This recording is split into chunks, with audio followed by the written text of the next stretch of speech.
Welcome to Israel Today TV, coming to you from the heart of the holy city, Jerusalem.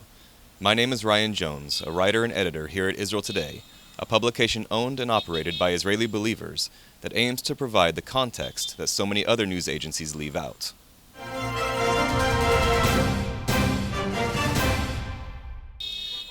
Israel's Knesset this week passed a bill designed to protect Arabic-speaking Christians who enlist in the Israeli army. The law, which includes an extended prison sentence for anyone who tries to dissuade a Christian from serving in the IDF, became necessary in the face of stiff opposition and violent attacks against some of these soldiers. Much of the hostility toward the Christian soldiers comes from Arab Knesset members. Knesset member Ada Tuma Soliman of the Joint Arab List attacked the bill during the debate, saying, quote, "They want to drag the Christian Arab population into volunteering for the army that is occupying their people. We will try to suggest to our young people a path that is total pride and honor, and not to be part of the machine that oppresses our people," end quote. She apparently missed the memo that a growing number of local Christians no longer see themselves as Arabs, and have instead reclaimed an Aramaean identity. And these Aramaeans very much want to serve and further integrate into the State of Israel. Israel has over 130,000 Arabic-speaking Christians, a potential source of significant recruitment for the IDF. And while more Christians than ever before are enlisting, many young Christians who would otherwise join the IDF choose not to due to threats and incitement against them. The Israeli government took a bold decision to recognize the Aramaean Christians and to encourage their enlistment in the IDF. This new bill to protect them from Arab and Muslim threats sends a clear message that the Jewish state intends to stand firmly with its loyal Christian citizens. In an unprecedented move, the Israeli Knesset recently awarded Be'ad Chaim, a pro-life and women's health organization, for its significant contribution to the protection of mothers and children. This despite the fact that Be'ad Chaim is openly Messianic. Be'ad Chaim began in the 1980s as a small Messianic prayer group dedicated to combating abortion, what its founders recognized as the shedding of innocent blood in Israel. Today the organization is having a significant impact for change in Israeli society, as social workers, welfare officials, and needy families around the country refer mothers with unborn children and crisis pregnancies to one of Be'ad Chaim's 12 national offices. Sandy Shoshani, the director of Be'ad Chaim, told Israel Today upon receiving the award that it is, quote, "very significant in our short history that a Messianic Jewish organization is now recognized as a well-known humanitarian organization in Israel." One of Be'ad Chaim's key programs is Operation Moses. Shoshani explained that many Israeli women opt for abortion in response to financial concerns. When asked if they would keep their babies if they knew that a stroller, crib, diapers, and other needs would be covered, Shoshani noted that nearly all of the women said yes. The program allows donors and sponsors around the world, most of them Israel-loving Christians, to provide for these babies that would have otherwise been aborted. Operation Moses is currently supporting 450 mothers and babies, and to date, over 1,500 babies have been saved through the program. For centuries, Christianity hounded the Jewish people, teaching that God had forsaken his chosen people and replaced them with the church. Over the past 200 years, a growing number of Christians have rejected that false teaching, culminating in strong Christian involvement in the modern rebirth of Israel and overwhelming Christian support for the Jewish state today. The Friends of Zion Museum opened its doors in downtown Jerusalem last year to tell the story of those Christians who have taken a stand for Israel. Through an advanced interactive experience, the museum tells the story of the dream of the restoration to which the Jewish people clung for millennia, and the brave non-Jews who assisted them in realizing that dream. It has become a powerful tool in combating the infiltration of the church by the boycott movement and other modern expressions of anti-Semitism.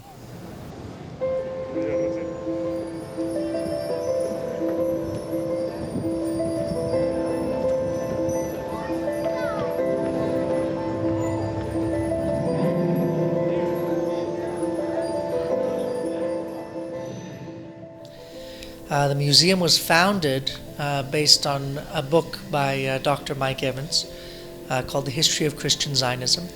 800 pages of Christian history and heroes with two goals in mind. One is to give Christians a home in the State of Israel where they would feel comfortable, and to give them heroes that they could follow and want to be like them, to stand with the Jewish people and fight against anti-Semitism.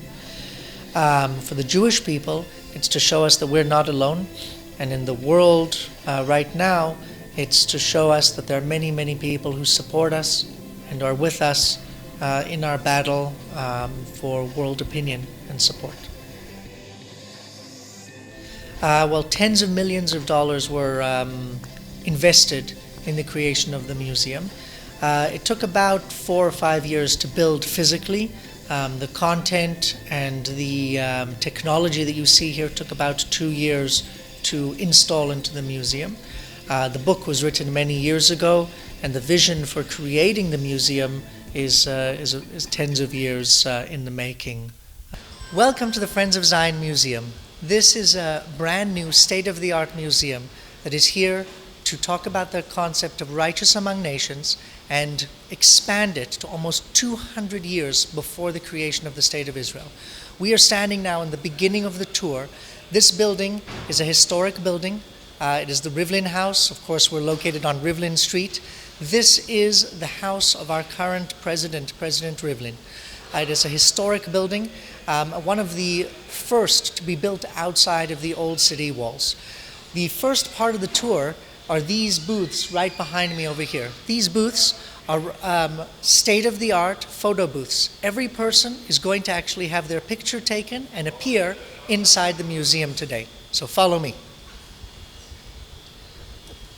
You take a look over here at the camera and you push the button and you smile, and we are in the museum. Let us enter the museum right this way. It is my real privilege to welcome you to this unique institution. It tells the miracle of Israel. I remember the first day before the state was established, as I do remember the preceding history. We are very grateful to all those people who created this miracle, because it was a miracle of people, including friends of Zion, Jewish and not Jewish. Nothing is greater than the cause of friendship among human beings.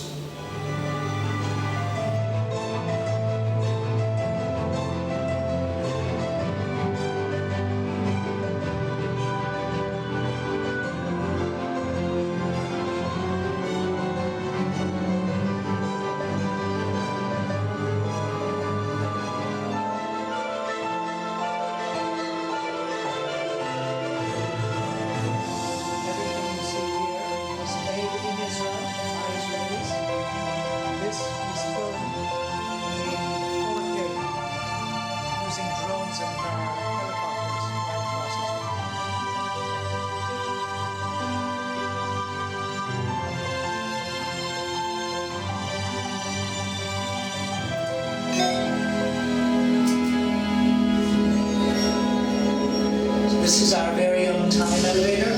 We're going to go up 3 floors and back 3,000 years.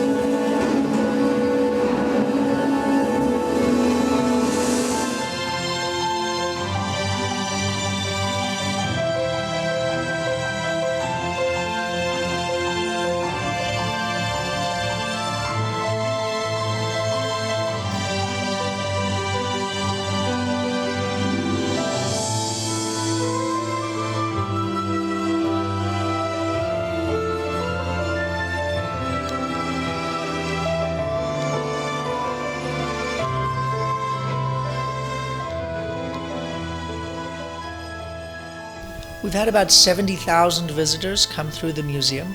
Half of them are Jewish, Israeli. We've had soldiers, border police, police forces, members of government come through, as well as the other half being tourists from all over the world. Christians, Catholics, Jewish tourists, secular tourists from all over the world come to enjoy the experience, and the response has been overwhelming. We at the museum here, our message is a message of hope. It's a message of creating support, and it's a message of creating Zionist support for the Jewish people. The Holocaust is part of the Jewish history that led to the creation of the state and to the Zionist dream. However, it's not the focus of the museum. The museum has 8 galleries. One of them is focused to the stories of the lights and the darkness, specifically from the perspective of saving and helping and supporting. What we want to encourage people to do is, if they're faced with that choice, they too will stand up and say, "Here am I," and take a stand for the Jewish people. The museum is available to anyone from the age of 7 and up in 16 languages. It's open 7 days a week and almost 24 hours a day. When there are groups and bookings, we are open to the public. The cost ranges from 44 shekels, approximately $12, for a foreign independent traveler walking in off the street, and goes all the way down to closer to $6 or $7 for people who are coming, who are senior citizens or families, or different special offers that we have. What's amazing is that this is only the first part of the project. There are another 2 projects being built. The buildings have already been purchased behind the museum, and what we are creating is an online university to train approximately 100,000 students a year to support the Jewish people in the State of Israel at the master's level. And we're also creating a think tank and community and communication center to allow rabbis and pastors from around the world who would like to broadcast from Jerusalem back to their communities to have the ability to do so and to spread their experiences around the world. The Friends of Zion Museum is a non-profit organization. We're supported by thousands of people all around the world, thousands of people who support the State of Israel and the Jewish people, Zionists, people who love Israel. The number is growing all the time. We have right now undocumented over 4 million people, and our goal is really to reach 10 million by the end of the year. And many of those people choose to support the museum and its projects, and that support is invaluable today. Of course, various levels of donors are recorded in the museum. We have a memory wall for people to commemorate their family. We also have a way of showing people that they've made a donation. Sizable donations are recorded and placed on the museum. But really, what's amazing about the museum is that we have people who support from $1 a day to people who support tens of thousands of dollars. And every little bit of support is important and useful, especially at a time like this. Every group, when they first come into the museum, they arrive in the museum, they come into our arrivals area, which is also a coffee shop. Larger groups have a few minutes to have a cup of coffee before they enter the tour. Of course, there's bathrooms and it's air conditioned. And then the tour ends back in the same location where there's a gift shop where people can not only support the museum through their purchases, but they can also take a little piece of the museum home with them to remember it. This piece, for example, was hand-painted here in Israel by an artist in Jerusalem. It depicts an image of Abraham, and with the Hebrew words written by a scribe, Hineni, or Here am I. This piece was actually presented to the Pope in Rome just 2 weeks ago by President Paris and Dr. Mike Evans, and allows people to take a piece of the museum home with them, as opposed to simply experiencing it here when they visit Israel.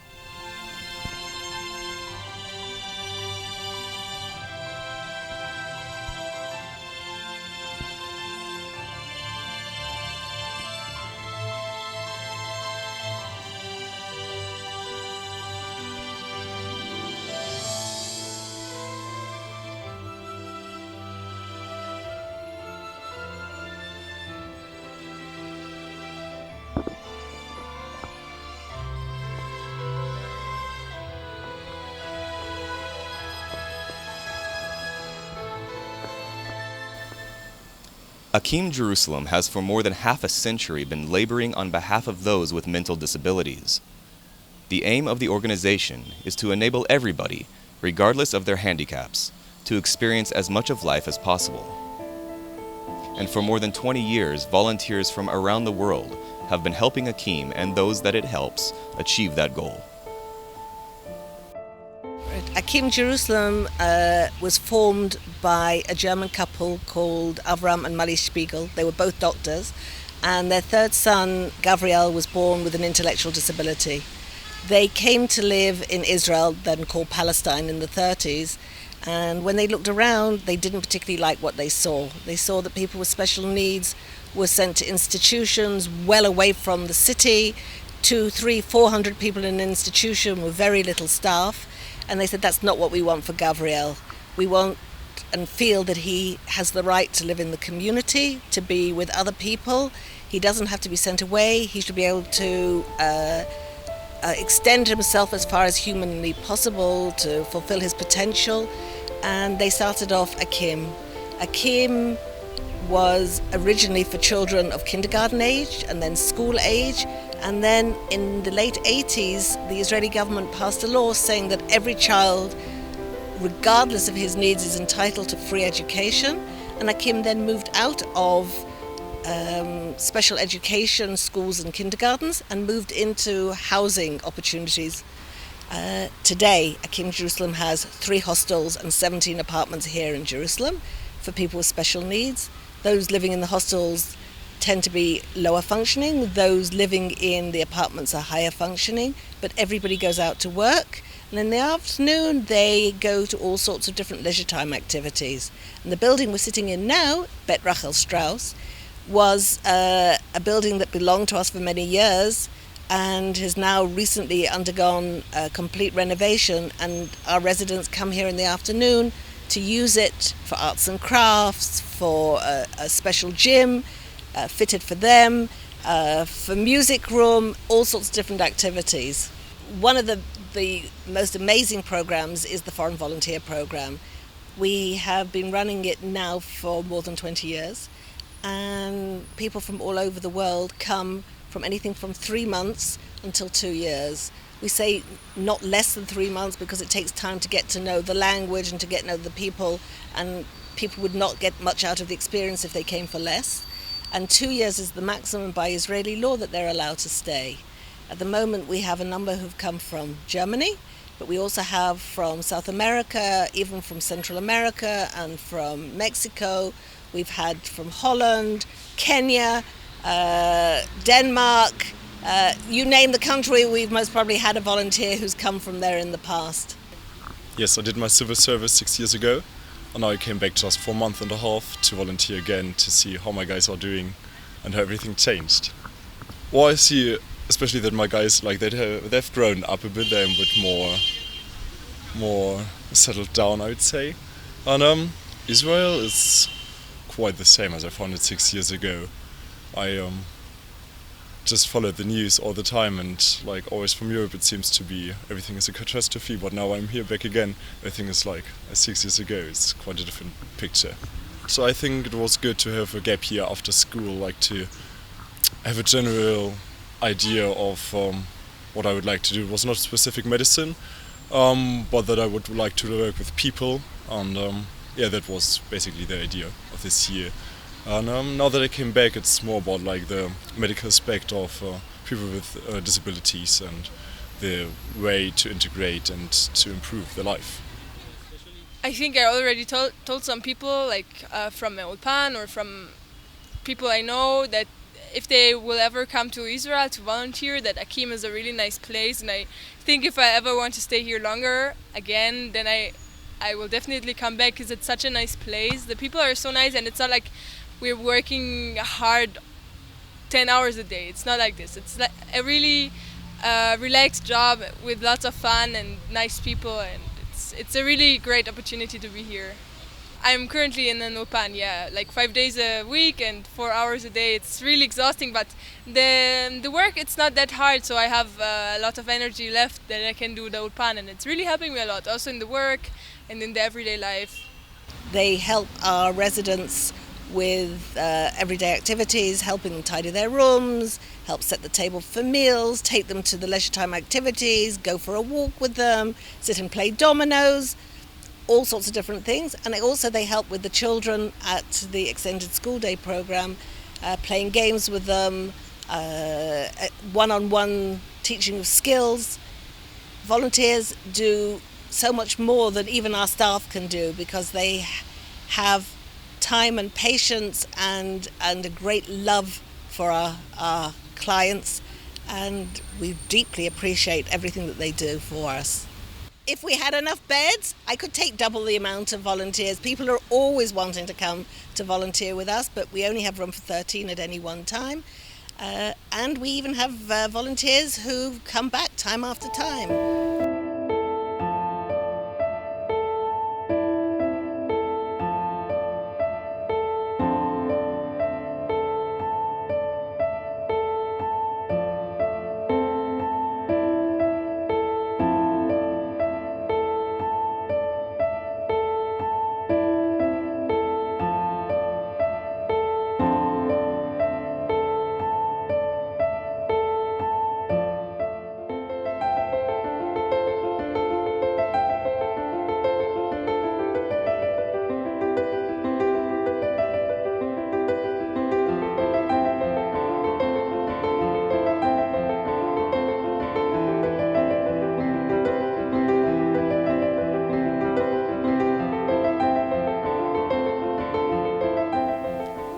In this month's Israel Today magazine, we took an in-depth look at the origins of many of the Arab clans that today are called Palestinians.